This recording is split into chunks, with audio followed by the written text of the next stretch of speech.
देश में एक काउंसिल है, financial stability and development council. कल इसकी बैठक हुई। इसके अध्यक्ष वित्त मंत्री निर्मला सीतारमण जी हैं। जो भी वित्त मंत्री है वो इसका अध्यक्ष होगा। इस काउंसिल की बैठक में दो बड़ी बातें कही गई। पहली बड़ी बात ये कही गई कि देश में अगर कोई आर्थिक संकट आता है, कोई वित्तीय संकट आता है, तो इसकी जिम्मेदारी नियामकों की साझी रूप से है, सभी की कंबाइंड जिम्मेदारी है और ज़्यादा चौकन्ना होने की ज़रूरत है अगर कोई संकट आता है उसके लिए। और दूसरी बात ये कही गई कि बैंकों में जो पड़ा अनक्लेम्ड पैसा है, उस पैसे को देने के लिए कोई ड्राइव चलाइए, कोई मूवमेंट चलाइए, कोई अभियान चलाइए और उनको पहले दीजिए जिनके नॉमिनी क्लियर है, उनको इस बात का पता नहीं है कि उनका कुछ पैसा बैंकों में पड़ा हुआ है। तो अगर आपका कोई पैसा ऐसा है जिसको आपको नहीं है, तो हो सकता है आने वाले दिनों में आपके पास किसी बैंक का फ़ोन या मैसेज आए। लेकिन सर, पहले जानना ये चाहेंगे आपसे कि ये काउंसिल करती क्या है और वित्त मंत्री ने जो बयान दिया वो किस संकट की रोशनी में दिया?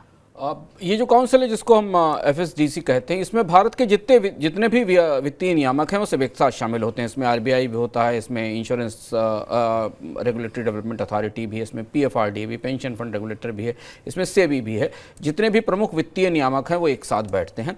पहली बार ऐसा हुआ है जब 2-3 प्रमुख घटनाक्रमों के संदर्भ में इसकी बैठक महत्वपूर्ण थी और उससे निकलने वाले संकेत महत्वपूर्ण थे। सिलिकॉन वैली बैंक और फर्स्ट रिपब्लिक बैंक के डूबने, अंतर्राष्ट्रीय स्तर पर बैंकिंग संकट, अमेरिका में बैंकिंग संकट उभरने के बाद सरकार ने पहली बैठक की थी इस काउंसिल की और इस काउंसिल को एक ढांचा बनाने के लिए कहा गया जिससे ये लोगों को एडवांस में भारत में पता चल सके कि भारतीय वित्तीय व्यवस्था में कोई चुनौतियां या दरारें हैं और किसी संकट की संभावना है। आपको याद होगा, अगर आप पीछे जाकर थोड़े तार जोड़ने की कोशिश करें, कि रिजर्व बैंक ने भी हाल में ही बैंकों की बार बार बैठक की, उन्हें लोन्स को लेकर, अनसिक्योर्ड लोन को लेकर, उनकी वित्तीय सुरक्षा को लेकर उन्हें नए तरीके के निर्देश दिए, जिसमें यह भी कहा गया कि जो सुरक्षा के नियम है वो पर्याप्त हैं, लेकिन इसके अलावा भी उन्हें इससे अतिरिक्त सुरक्षा करनी चाहिए।